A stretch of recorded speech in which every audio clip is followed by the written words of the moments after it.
ఈ కథ పేరు మౌన రాగాలు. ఊళ్ళో ఉంటే ప్రతిరోజు టంచన్గా 8 గంటలకల్లా బ్రేక్ఫాస్ట్ టేబుల్ ముందు కూర్చునే అనంతరావు ఆ రోజు 9 కిందికి రాకపోవడంతో వంటావిడ కీడు శంకించింది. కొంచెం తటపటాయించిన మనసూరుకోక మెట్లెక్కి పైకెళ్ళి యజమానురాలి గది తలుపు తట్టింది. అప్పటికే బయటికి వెళ్ళటానికి తయారైన ప్రమద్వర చెవికి కమ్మలు పెట్టుకుంటూ తలుపు తీసింది. విషయం విని కంగారుగా భర్త గది తలుపు తోసి లోపలికి వెళ్ళింది. ఆ విశాలమైన మంచం మీద అనంతరావు దీర్ఘనిద్రపోతున్నాడు. 15 రోజుల తర్వాత అనంతరావు మిత్రుడు లాయరు అయిన స్వామి నుంచి ప్రమద్వరకి ఫోన్ వచ్చింది. చెల్లాయ్, శనివారం సాయంత్రం వస్తాను. పిల్లలు 3 నా కోసం ఇంట్లోనే ఉండమను చెప్పాడు. ఆయన 4 ఏళ్ల క్రితమే వీలునామా రాశారుగా? ప్రమద్వర సందిగ్ధంగా అడిగింది. అందులో మార్పు లేదు. ఓ ముఖ్యమైన విషయం చెప్పాలని. సరే, అందరం మీకోసం ఇంట్లోనే ఉంటాం, ప్రమద్వర అంగీకారంగా చెప్పింది. మీ 4 మాత్రం చాలు, కోడళ్ళు అల్లుడు వద్దు. సరే. ఆమె దాని గురించి పెద్దగా పట్టించుకోలేదు. కానీ తన 3 పిల్లలకి ఆ సమయంలో ఇంట్లో ఉండాలని, స్వామి వస్తానన్నాడని మెసేజ్ చేసింది. ఎలా ఉన్నారంతా? స్వామి సానుభూతిగా అడిగాడు. ప్రమద్వర తలదించుకుంది. చాలా షాకింగ్ అంకుల్, ఇంత సడన్గా నాన్న. అనంతరావు పెద్ద కొడుకు విషాదంగా చెప్పాడు. అసలు నమ్మబుద్ధి కావటం లేదంకుల్, రెండో కొడుకు చెప్పాడు. కూతురు నీలిమ కళ్ళ వెంట నీళ్లు కారుతుంటే మాట్లాడలేక తల అడ్డంగా ఊపింది. స్వామి తన బ్యాగ్లోంచి ఓ కవర్ని బయటికి తీసి చెప్పాడు. వీలునామా రాసిన రోజే రావు ఈ కవర్ని నాకు ఇచ్చాడు. తను పోయాక కుటుంబ సభ్యుల సమక్షంలో దీన్ని చదవమన్నాడు. నాకు సీల్డ్ కవర్ ఇచ్చాడు కాబట్టి ఇందులో ఏముందో నాకు కూడా తెలీదు. కానీ ఏదో షాకింగ్ అంశమే ఉండొచ్చని అనుకున్నాను. విప్పి చదవమంటారా? అంతా తలలూపారు. స్వామి ఆ కవర్ని కత్తిరించి తెరిచి అందులోంచి అనంతరావు లెటర్ హెడ్ కాగితాన్ని బయటికి తీశాడు. అది ఒకే పేజీకి ఒకవైపే రాశాడు. స్వామి గొంతు సవరించుకొని ఇంగ్లీష్లో రాసిన దాన్ని చదవసాగాడు. మై డియర్ ఫ్యామిలీ, ఈ ఉత్తరాన్ని నేను సంపూర్ణ ఆరోగ్యంతో, మన మధ్య రహస్యాలు ఉండకూడదనే ఉద్దేశంతో రాస్తున్నాను. నాకు తెలుసు మీరంతా మంచివాళ్ళు కాబట్టి నాన్న కోరికని తిరస్కరించరు. నేను 5 ఏళ్ల క్రితం రోడ్ నెంబర్ 36లో ఓ ఇండిపెండెంట్ బంగ్లాని 40 కోట్లకు కొన్నాను. ఆ సంగతి అప్పుడు మీకు చెప్పాను. కానీ అంతా నాన్న చూసుకుంటారు కదా అని మీరు దాన్ని పట్టించుకోలేదు. నిన్న నేను విల్లు రాస్తున్నానని, అంతా దాన్ని విని ఏమైనా అభ్యంతరాలుంటే చెప్పమని కోరాను. మీ ఇష్టం అని మీరంతా సమాధానాలు చెప్పారు. ప్రమద్వర ఎప్పుడూ నా మాటను వ్యతిరేకించలేదు. అలాగే మౌనంగా ఉండిపోయింది. నేను సంపాదించిన స్థిర చరాస్తుల లిస్టు మీకు వివరించి ఎవరెవరికి ఏమేం చెందుతాయో చెప్పినప్పుడు మీరంతా అందుకు అంగీకారం తెలిపారు. ఇప్పుడు దాదాపు 70 కోట్ల మార్కెట్ వాల్యూ ఉన్న ఆ ఇంటి గురించి మీరెవరూ ప్రశ్నించలేదు. బహుశా మీకు అది గుర్తులేదు. కానీ గుర్తొచ్చినప్పుడు నాన్న దాన్ని ఏం చేశాడో అని అనుమానం మీకు రాకుండా ఈ ఉత్తరం రాస్తున్నాను. ఆ ఇంటిని నేను నా స్నేహితురాలు ఆముక్తా దాస్కి రాస్తున్నాను. ఆ వివరాలు విల్ కాపీ ఆముక్తకి ఇవ్వబోతున్నాను. స్వామి చదవటం ఆపేశాడు. అంతా నిర్ఘాంతపోయి చూస్తున్నారు. ప్రమద్వరకి ఉక్రోషంతో ఏడుపు వచ్చింది. స్వామి మళ్ళీ చదవటం ఆరంభించాడు. మీ 4 నాకు 4 ప్రాణాలైతే ఆముక్త 5వ ప్రాణం. తనకి నేను ఇచ్చిన దానికంటే తీసుకున్నది ఎక్కువ. నా మంచి స్నేహితురాలు కాబట్టి ఈ విషయంలో ఆమెని ఇబ్బంది పెట్టకండి. ఆస్తి అంతా నా స్వార్జితమే అయినా నా కుటుంబానికి తెలియాలని ఇది రాస్తున్నాను. మీ అనంతరావు. ఆ గదిలో నిశ్శబ్దం అలముకుంది. స్వామి ఒక్క నిమిషం వేచి ఉండి తర్వాత లేస్తూ చెప్పాడు. అనంతరావులో ఈ కోణం నేను ఎన్నడూ ఎదురు చూడనిది. ఇక వస్తా. అంకుల్, దయచేసి ఈ విషయం మన మధ్యే ఉండనివ్వండి. 4కి తెలిసి నాన్న గురించి నవ్వుకుంటే మేం భరించలేం. అనంతరావు పెద్ద కొడుకు లేచి స్వామికి షేక్ హ్యాండ్ ఇస్తూ చెప్పాడు.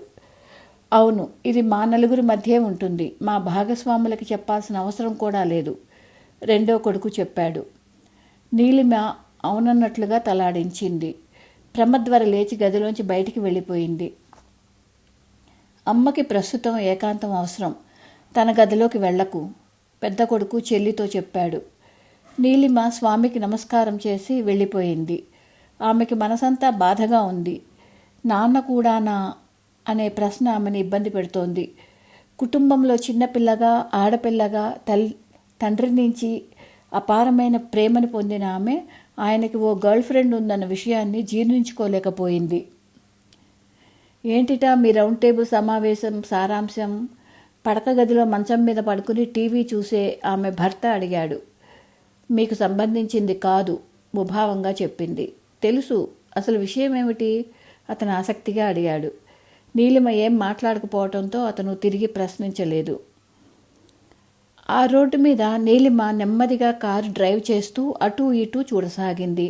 ఆ ముందు రోజు ఆమె స్వామికి ఫోన్ చేసి తండ్రి ఆముక్తాదాస్కి గిఫ్ట్ ఇచ్చిన ఇంటి అడ్రస్ అడిగి తెలుసుకుంది. నువ్వు వెళ్ళి గొడవ చేసి లాభం లేదు నీలిమ, మీ నాన్న ఆ విల్ని రిజిస్టర్ కూడా చేసి ఉంటాడు, స్వామి హెచ్చరించాడు. గొడవ చేయటానికి కాదు అంకుల్. నీలిమ ఆగిపోయింది. స్వామి ఆ చిరునామా ఆమెకి మెసేజ్గా పంపాడు. రోడ్డుకి కుడివైపు కొంచెం లోపలిగా ఉన్న ఇంటి గేటు మీద నంబర్ చూసి అదే అని నిశ్చయించుకుంది. దాని ముందు కారాపి గేటు తీసుకుని లోపలికి వెళ్ళింది. ఇంటి తలుపు పక్కన ఆ అని అందంగా రాసి ఉంది. ఆ అంటే అనంతరావు ఆముక్త అని అర్థమైన నీలిమకి గుండెల్లో మంటగా అనిపించింది. ఆ రోజు తన గదిలోకి వెళ్ళిన ప్రమద్వర రాత్రి 9కి బయటికి వచ్చింది. ముభావంగా భోజనం చేసి వెళ్ళిపోయింది.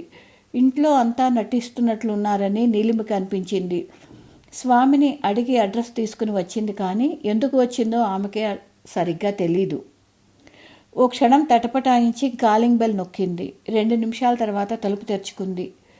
తల్లి వయసే ఉన్న ఒక ఆమె తలుపు తీసి ఎదురుగా ఉన్న నీలిమను చూసి నివ్వెరపోయింది. వెంటనే ఆమె కళ్ళల్లో నీళ్లు తిరిగాయి. నీలిమ చేతిని గట్టిగా పట్టుకుంది. ఆ పట్టులో ఆమె దుఃఖాన్ని నిగ్రహించుకుంటోందని నీలిమ గ్రహించింది. రా నీళ్ళు, లోపలికి రా. ఆమె నీలిమ చేతిని వదలకుండా పక్కనే నడుస్తూ లోపలికి తీసుకెళ్ళింది. లోపలి విశాలమైన హాల్లో సోఫాలో కూర్చోబెట్టి మృదువుగా చెప్పింది. నీ రాకని నేను ఊహించలేదు. నీలిమ ఓ క్షణం సిగ్గుపడింది. నా గురించి ఎలా తెలుసు? అనంత్ చెప్పాడా? ఆవిడ ప్రశ్నించింది. నాన్న ఈ ఇంటిని మీ పేరు మీద రాశాడని తెలిసింది. నాన్న జీవితంలోని ఆ 5వ ప్రాణం ఎవరో చూద్దామని వచ్చాను, నీలిమ ఉక్రోషంగా చెప్పింది.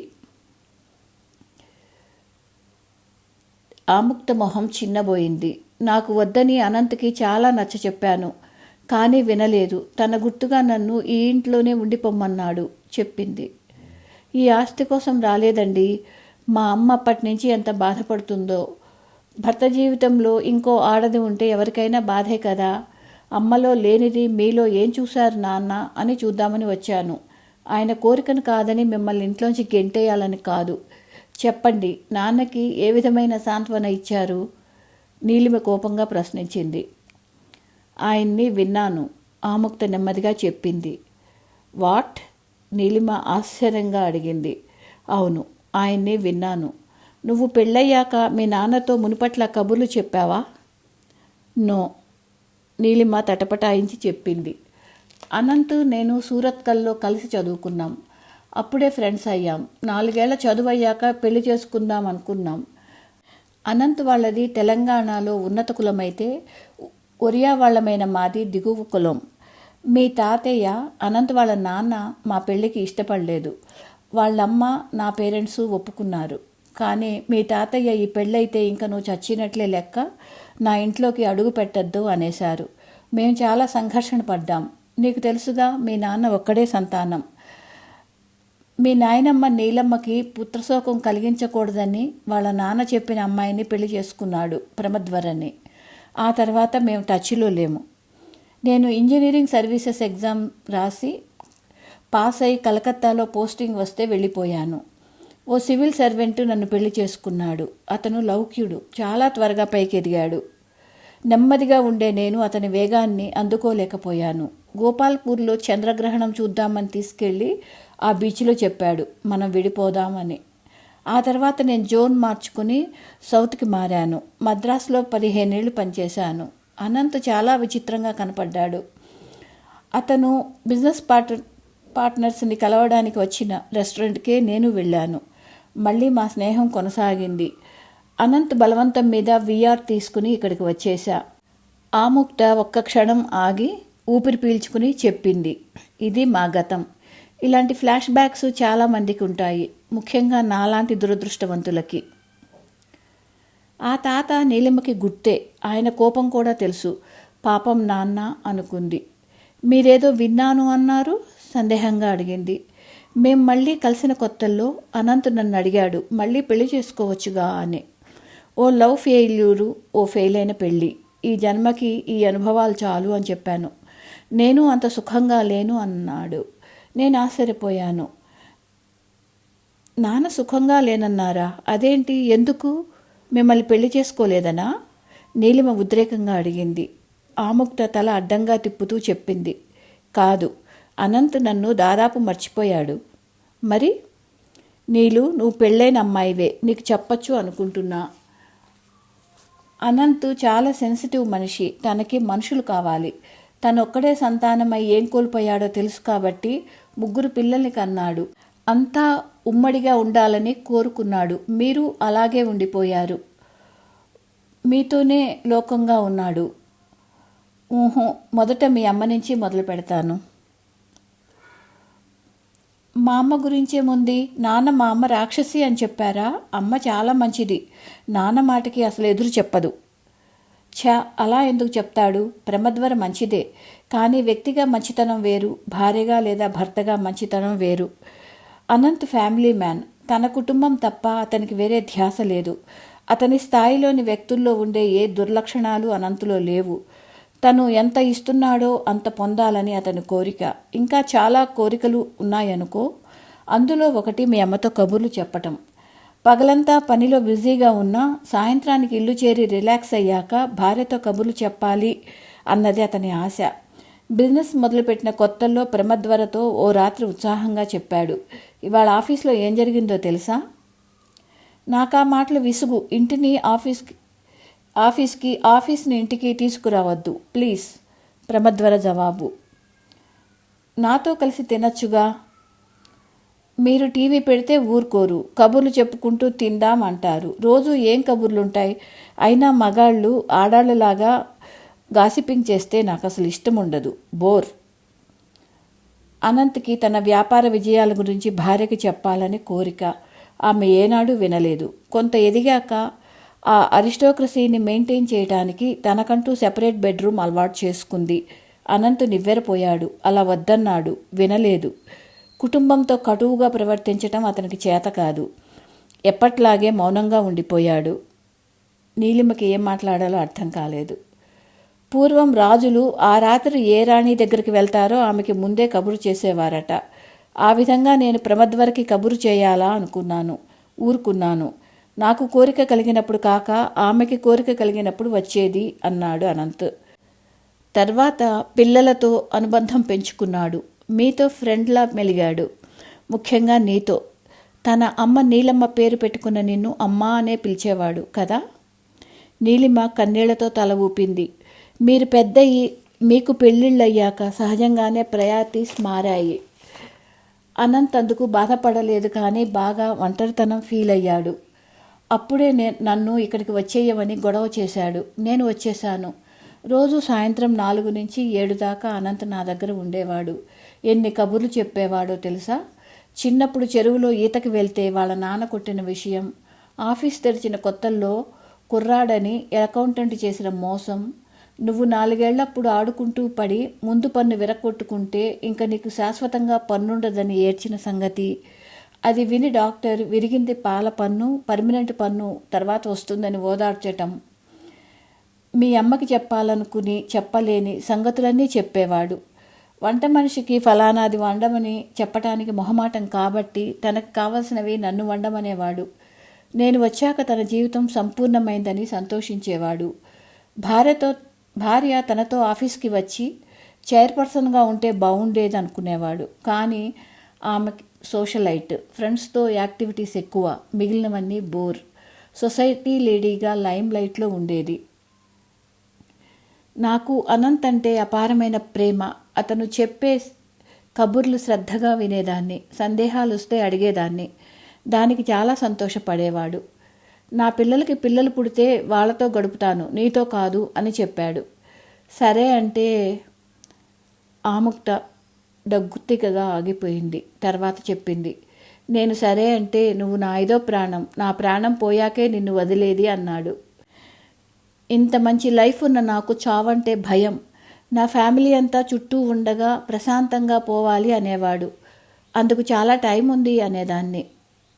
నీలిమ కళ్ళ వెంట ధారాపాతంగా నీళ్లు కారుతున్నాయి. ఆముక్తని కౌగలించుకుని చెప్పింది, మీరు నాన్నకి ఎంత ఓదార్పునిచ్చారో నాకు అర్థమైంది. మేం ప్రేమాస్పదుడైన నాన్నగా చూశాం, అమ్మ సమర్థుడైన భర్తగా చూసింది. కానీ ఓ మనిషిగా సామాన్య కోరికలు కూడా తీరని గొప్ప బిజినెస్ మ్యాగ్నెట్ అనంతరావుని అతని చివరి రోజుల్లో చూసుకున్న దేవత మీరు. అవును, అమ్మ నాన్న రూంలో ఉంటే ఆ అర్ధరాత్రి ఆయనకు అసౌకర్యంగా ఉన్నప్పుడు డాక్టర్ని పిలిచేదిగా అనుకున్నాను. ఇంతమందిమి ఉండి ఎవరూ లేకుండా ఒంటరిగా వెళ్ళిపోయారు. జీవితాన్ని, మనుషుల్ని ఇంతగా ప్రేమించిన నాన్న అందుకు ఎంత బాధపడి ఉంటారో. తర్వాత కళ్ళు తుడుచుకుంటూ చెప్పింది, వస్తానండి. నేను కూడా ఏదన్నా చెప్పుకోవాలంటే మీ దగ్గరకే వస్తాను. అమ్మకి చెప్పను, కానీ ఇదంతా అన్నయ్యలకు చెప్తాను. నాన్న మా ఇంట్లో కంటే స్వేచ్ఛగా ఆనందంగా జీవించిన ఈ ఇంటిని ఇలాగే ఉంచండి. కనీసం ఆ ఒక్క కోరికైనా తీరనివ్వండి. వెళ్తున్న నీలిమని చూస్తున్న ఆముక్త కళ్ళల్లో నీళ్లు. విన్నావా అనంత్? గొణిగింది.